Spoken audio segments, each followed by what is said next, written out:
నాయకవాడి నరసన్న అఖిల భారత రైతు కూలి సంఘం నిజామాబాద్ జిల్లా గౌరవాధ్యక్షుడిగా ఉండే, అదేవిధంగా నిజామాబాద్ నర్సాపల్లిలో అనేక సార్లు కౌన్సిలర్గా పోటీ చేసి ప్రజల నోట్ల నాలుకలాగా వారి సమస్యల పరిష్కారం కోసం అనునిత్యం ఆలోచించేవారు.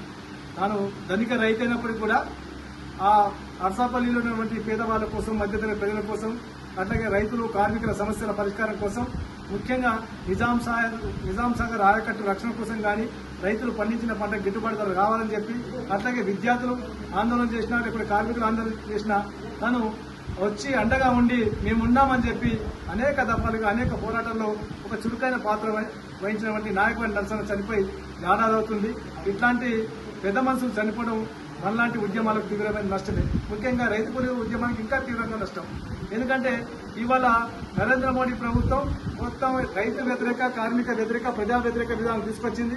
అంతేకాకుండా దేశాన్ని అప్పుల కొంపగా మార్చింది. అట్లాగే రైతుల భూమిని పెద్ద పెద్ద పెట్టుబడులకు అప్పచెప్పి కుట్ర చేస్తూ ఉంది. అట్లాగే మాట్లాడితేనే నిర్బంధించి జైల్లో పెట్టి, తప్పుడు కేసులు పెట్టి సతాయించినటువంటి స్థితులు కనిపిస్తూ ఉంది. అంతేకాదు మొత్తం దేశంలో ఉన్నటువంటి ప్రజలందరికీ కూడా రెండుగా కులం పేరుతో విభజించి, మతం పేరుతో విభజించి మొత్తం తన అధికారం కోసం అనేక తప్పుడు పద్ధతులు అవలంబిస్తూ ఉంది. భిన్నమైనటువంటి పాలకులు రాష్ట్రాల్లో భిన్నమైన పార్టీలు అధికారంలో ఉంటే వాళ్ళని వేధించి, వెంటించి డబ్బులతో నయాన భయాన ఆ పార్టీలను పడగొట్టేసి వాళ్ళ బీజేపీకి మలుపుకునే కుట్ర చేస్తూ ఉంది. ఇటువంటి పరిస్థితుల్లో నాయకవాడి నరసన్న లాంటి పెద్ద మనిషి ఈ ఉద్యమంలో లేకపోవడం చాలా బాధాకరమే. ఏదేమైనా కానీ ఒక్కరోజు కాదు, మొత్తం జీవితాంతం శ్వాస ఉన్నంత వరకు కూడా తన ఒక కమ్యూనిస్టుగా, ప్రజా సేవకుడిగా, ప్రజల మనిషిగా బతికిండు. కాబట్టి నాయకవాడి అన్న జీవితం మనందరికీ స్ఫూర్తిదాయకం. కాబట్టి నాయకవాడి నరసన్న అమర స్ఫూర్తిని ప్రజా ఉద్యమాన్ని నిర్మిద్దామని చెప్పి తెలియజేస్తా ఉన్నాం.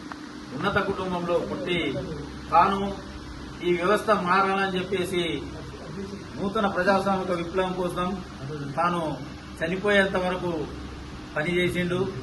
తాను బతికినంత కాలంలో 3 సార్లు కౌన్సిలర్గా గెలిచి ఆ అర్సపల్లిలో ఉన్నటువంటి సమస్యల్ని పరిష్కరించడంలో ముందున్నాడు.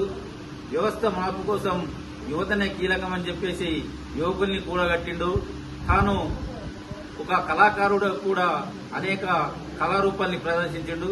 కావున నాయకవాడి నరసన్న ఏదైతే కోరుకున్న నూతన ప్రజాస్వామిక విప్లవం కోసం తన విశ్వాసం ఉన్నంత వరకు పోరాడిండో ఆ పోరు మార్గంలో మనమంతా పయనించినప్పుడే నరసన్నకు నిజమైన నివాళులు అర్పించిన వారిమైతామని చెప్పేసి ఈ సందర్భంగా తెలియజేస్తాం.